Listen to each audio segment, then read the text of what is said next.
this and this, which is cool. It's sort of, as you can see, the highest peak around here, just over 8,000 feet.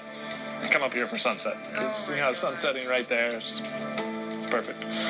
For DART, we're going to be collecting images of the night sky. And typically an observer would be here in front of one of these consoles, controlling the instrument and taking images like these as they're coming in off the telescope. DART is really a sort of before and after experiment. We need to understand the system before the spacecraft intentionally impacts, and then we have to understand what the outcome of that impact event is. As we watch from the Earth, Dimorphos will pass in front of Didymos and behind Didymos. What we will be doing with those images is measuring the brightness of Didymos in those images and looking at how that brightness changes. And those dips in brightness allow us to measure when these eclipses happen and measure the orbit period of Dimorphos. And so you have essentially a fixed star field here.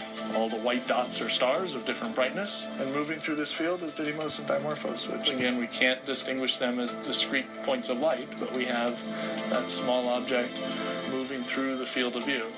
So after impact, we will then be able to go back and start observing intensely, looking for those mutual events, those eclipse events of Dimorphos passing in front of and behind Didymos. And on each one of these frames, we're measuring the brightness to assess whether or not it's undergoing one of these events where Dimorphos is passing in front of or behind, and using those to determine the orbit period of Dimorphos around Didymos.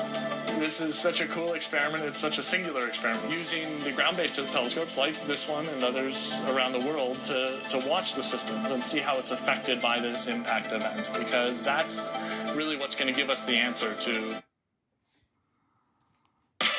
what is happening, everybody. What is good? Let's go. I'll see you guys later.